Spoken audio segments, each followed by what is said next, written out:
자, 오늘도 어김없이 보험 대리점에 대한 이야기를 이직과 관련된 이야기예요. 좀 같이 이야기를 한번 해보려고 하는데, 사람마다 다르겠지만 내가 만약에 보험 대리점에 근무를 하고 있고 다른 대리점으로 이직을 해야 되는 상황이 발생을 한다고 했을 때, 여러 대리점들이 있잖아요. 대형 대리점 기준으로 말씀을 드리면 이 회사를 갈지 저 회사를 갈지 아마 미팅을 이제 진행을 하게 될 텐데, 그 선택 기준이 사람마다 다르죠. 어떤 분은 수수료 지급률이 가장 중요하고, 왜냐하면 내가 똑같이 100만 원을 했을 때 내가 급여에 찍히는 금액이 수수료 지급률이 몇 프로이냐에 따라서 달라지거든요. 뭐 100만 원을 했을 때 600만 원을 받을 수도 있고, 또 다른 대리점은 800만 원을 받을 수도 있고 그래요. 그리고 또 다른 기준은 이 회사가 추구하는 영업의 방향성, 이게 또 선택의 기준이 될 수도 있을 것 같아요. 예를 들어서 어떤 설계사분이 있는데 나는 개인을 만나서 보험을 판매하는 것보다 회사, 법인을 대상으로 좀 고액의 계약을 유치하고 싶다, 이런 분이 계실 수 있잖아요. 근데 A 대리점은 개인 계약에 대한 건강보험에 대한 수수료율이 되게 높아요. 그런데 내가 원하는 영업 그런 시스템이 없어요. 법인 계약이 아니라 개인 계약 위주로만 구성이 되어 있어요.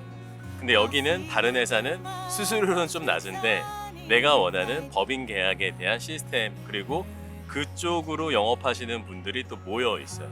그러면 아무래도 이 설계사는 선택이 수수료가 높은 쪽은 이쪽인데 내가 원하는 영업 방향성에 따라서 또 이쪽 회사를 선택을 할 수도 있겠죠. 이처럼 설계사 분들마다 내가 또 추구하는 방향에 따라서 아마도 회사를 선택하는 기준은 각기 달라질 것 같아요. 저도 마찬가지일 수 있고. 근데 저는 회사를 선택을 해서 온 건 아니에요. 그냥 옛날에 매니저가 가자, 그래서 어딘지도 모르고 온 회사가 지금의 회사입니다. 저는 좀 특이한 케이스였던 것 같고요.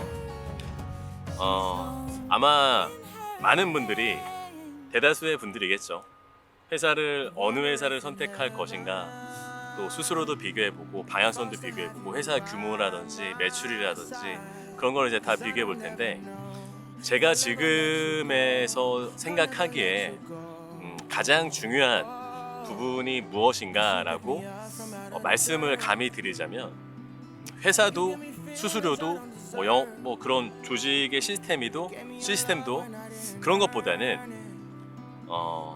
이직을 희망하는 분과 지금 앞에서 말을 나누고 있는 사람이 가장 중요한 것 같아요. 예를 들어서 저도 뭐 그렇지만 이직을 희망하시고자 하는 분들과 이야기를 하다 보면 아마 이 사람의 성향이 어떤 사람이다 서로 간에 좀 파악은 되잖아요.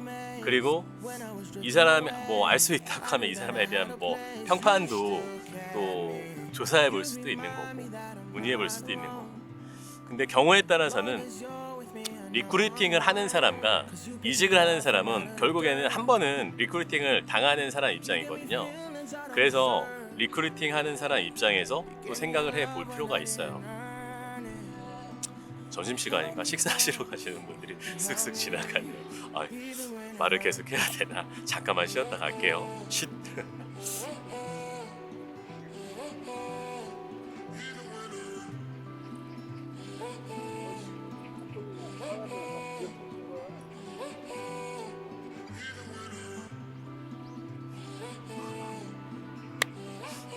자, 옆에서 공사하시는 인부들이 공사하다가 이제 점심을 드시러 가시는 것 같아요. 오늘 좀 늦게 나왔더니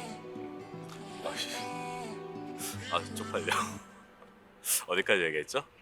아무튼 한 번은 리크루팅을 당해야 되는 게 이직을 하는 사람들의 어쩔 수 없는 현실인데, 리크루팅을 하는 사람 입장에서 보면 되게 좀 잔인한 이야기일 수도 있는데, 내가 이 사람을 리크루팅을 하잖아요. 그리고 이 들어온 조직이 다수다, 팀이다, 5명, 6명이다 이러면 리크루팅을 하는 사람 입장에서는 더 좋은 조건이라든지 이런 부분을 얼마든지 다 제시해 줄 수 있어요. 당신이 못 받았던 수수료 뭐 이만큼 더 높여줄게, 또 이만큼 뭐 더 해줄게, 이렇게 다 이야기할 수 있고 조건상에서는 너무나 좋은 조건을 제시할 수가 있는데, 그런데 그 후부터가 문제가 되는 경우가 종종 발생을 할 수가 있거든요. 그러니까 입사하기 전에는 입사 조건으로 이거 해주고 저거 해주고 뭐 해주고 다 해준다고 했는데, 막상 입사를 하니까 이 사람이 그 내용을 지키지 않는 거예요. 뭐 수수료를 뭐 90을 줄게 이랬는데 매출이 안 되네, 80 줄게 이제, 이런 식이라든지, 뭐 사무실을 어떤 식으로 지원을 해줄게, 그런데 지원을 안 해준다든지. 근데 코드는 이미 나왔어요. 근데 개인이라면 뭐 손절할 수 있겠지만 이거 아니다, 손절할 수 있지만, 이게 팀이라면 대여섯 명이라면 이미 수개월이 지난 과정에서 이 코드를 다시 빼서 또 다른 데로 가기가 정말 쉽지가 않거든요. 그리고 GA 대리점의 규정상 또 다른 같은 조직에서 또 다른 조직, 같은 회사의 다른 조직으로 이 사람한테 갈래, 이게 또 거의 대부분 안 되게 되어 있어요. 그렇기 때문에 내가 상담을 회사를 선택하는 과정에서 리크루터와 만나서 이야기를 할 때 이 사람에 대해서, 이 사람이 정말 중요합니다. 이 사람이 말한 내용을 정말 지켜줄 것이냐, 그리고 내가 이 사람과 계속 오랫동안 같이 갈 수 있을 만한 사람이냐, 그것을 판단하기가 현실적으로는 쉽지는 않을 거예요. 모르는 사람을 처음 만나서 이야기하는 경우도 있고, 이 사람에 대해서 좀 안다, 또 아는 사이였다 그러면 좀 파악하기 수월할 수 있지만, 전혀 없던 상황에서 이야기를 하고 업무적으로 또 딜을 해서, 조율을 해서 내가 내 팀원들을 데리고 이 회사로 이직을 하는데, 해당 사람에 대해서 이 사람의 말이 끝까지 지켜질지 아니면 다르게 갈 수 있을지, 이거 판단하기가 현실적으로 어려워요, 사실. 근데 그게 되게 제가 보기에는 정말 중요한 사항인 것 같아요. 아무리 높은 수수료를 제시해주고 뭐 이것저것 막 다 해준다고 하면 가장 좋은 조건은 될 수가 있겠죠. 그런데 현실은 내가 정말 막상 코드를 내고 계약을 넣었을 때 이게 지켜지지 않는다고 하면, 그리고 한두 달만 지켜지다가 또 변경이 된다고 하면, 이게 나 하나의 문제면 족한데 내 팀원들이 또 있다고 한다면 이게 정말 내가 백도하기가 어렵다는 거죠. 그래서 이런저런 사항에 대해서 많이 고민을 하시겠지만, 이직을 생각하시고 또 조직을 옮긴다 이렇게 생각을 하신다면 여러 가지 사항들을 고려하시겠지만, 가장 고민하고 심사숙고해야 될 부분은 여러분과 또는 당신과 회사 이직에 대해서 내가 갈 그 회사에 소개를 받고 이야기를 들은 리크루터, 영어 관리자겠죠. 그 사람에 대한 평가를 스스로 냉정하게 하셔야 된다. 그리고 나서 이직을 결정하시는 게 제 생각에 맞다, 이런 생각을 해봅니다. 성공적인 이직을 진행하신다면 성공적인 이직 그리고 영업 활동 항상 응원하도록 하겠습니다. 이상 마치도록 하겠습니다. 안녕히 계세요. 끝.